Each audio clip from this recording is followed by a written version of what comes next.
25 থেকে 30 বছর বয়সটা এমন একটি বয়স, ট্রানজিশনাল পিরিয়ড। আমরা যখন স্কুল কলেজে ছিলাম, তখন আমাদের কোনো দায়িত্ব ছিল না। আমরা শৈশবে যখন ছিলাম আমরা স্কুলে যেতাম, কলেজে গেলাম, ইউনিভার্সিটিতেও গেলাম।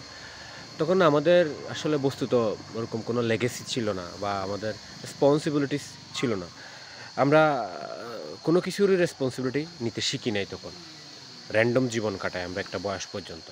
কিন্তু যখন আমরা 25 বছর পার করি, তখন আমাদের অনেক দায়িত্বের বোঝা আমাদের কাঁধে চেপে ওঠে। অনেক কিছু আমাদের ভেবেচিন্তে সিদ্ধান্ত নেওয়া লাগে। তো এই বয়সটাতে আসলে এত বেশি ট্রানজিশনাল পিরিয়ডে আপনি ভুগবেন, মানে মোড সুইং এ এত বেশি ভুগবেন, আপনি কোনো কিছু ডিসিশন মেক করতে পারবেন না। আপনি হোঁচট খাবেন, চামচিকাও আপনাকে লাথি মারবে। আপনি যেখানে যাবেন সেখানে আপনার মনে হবে আপনি ডিপ্রেসড, আপনার কোনো পথ নাই, আপনি সিদ্ধান্ত নিতে পারবেন না, আপনি ক্যারিয়ার চয়েস করতে পারবেন না, আপনি ডিজায়ার জায়গায় আপনি যাইতে পারবেন না। এগুলো নিয়ে হতাশার শেষ থাকে না আরকি। তবুও আমাদের জীবন কাটাতে হয়। তবুও আমাদের 25 থেকে 30 পার করতে হয়। তারপর হয়তো আমরা একসময় এর মধ্যে হয়তো আমরা অনেকে কেউ বিয়ে-শাদী করে ফেলি। জীবন নিয়ে আগানোর চিন্তা করি। কিন্তু আল্টিমেটলি আসলে এই বয়সটার মতো সংকটাপন্ন বয়স আর কিছু নেই।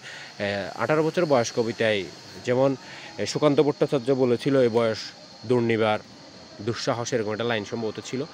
কিন্তু আমি মনে করি 18 বছর বয়স যেমন রিস্কি, ওটা হচ্ছে যৌবনের একটা পিরিয়ড, সেজন্য রিস্কি। কিন্তু ম্যাচুরিটি যখন আপনার তৈরি হবে, তখন আরও একটু বেশি কঠিন সময় আপনার মধ্যে যাবে। ট্রানজিশনাল পিরিয়ড যাবে, কঠিন সময় যাবে। তবুও আমাদের কাটিয়ে ওঠা লাগে, বেঁচে থাকা লাগে। এই তো আমাদের জীবন।